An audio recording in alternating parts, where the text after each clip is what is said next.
शिक्षण क्षेत्रात पारदर्शकता आणण्यासाठी राज्य सरकारकडून मोठं पाऊल उचलण्यात आलं आहे। राईट टू एज्युकेशन अर्थात RTE प्रवेश प्रक्रियेत आता महत्त्वाचे बदल करण्यात आले असून याचा थेट परिणाम लाखो पालक आणि विद्यार्थ्यांवर होणार आहे।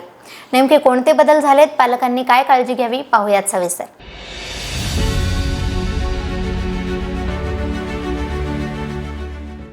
नमस्कार, मी स्मिता कुलकर्णी युवा राज्य न्यूज चॅनलमध्ये तुम्हा सर्वांचं मनपूर्वक स्वागत करते।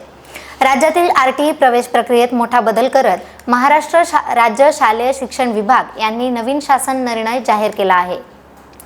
या निर्णयानुसार आता विद्यार्थ्यांना त्यांच्या नोंदणीकृत राहत्या पत्त्यापासून फक्त 1 किलोमीटरच्या परिसरातील शाळांमध्येच प्रवेशासाठी अर्ज करता येणार आहे।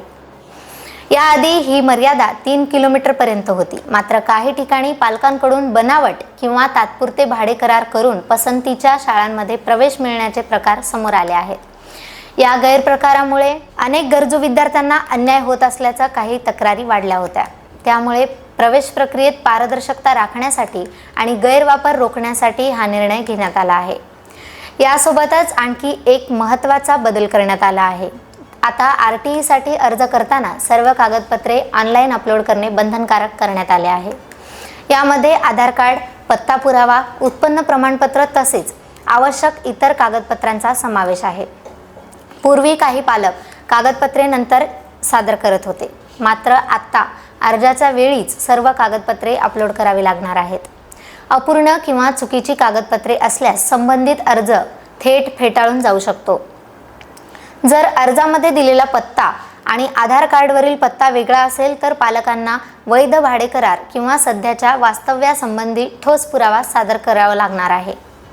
तक्रार आल्यास संबंधित अधिकाऱ्यांकडून प्रत्यक्ष पत्त्याची पडताळणी देखील केली जाणार आहे। RTE कायद्यानुसार खासगी विना अनुदानित शाळांमध्ये 25% जागा आर्थिकदृष्ट्या दुर्बल घटकांसाठी विद्यार्थ्यांसाठी राखीव असतात।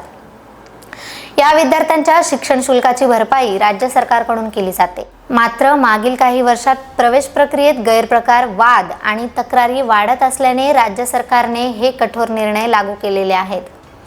नवीन नियमांनुसार RTE प्रवेश परीक्षा लवकरच सुरू होणार आहे। त्यामुळे पालकांनी अर्ज भरण्याआधी आपला पत्ता, कागदपत्रे आणि माहिती अचूक आहे की नाही याची खात्री करून घ्यावी, असं आवाहन शिक्षण विभागाकडून करण्यात आलेलं आहे।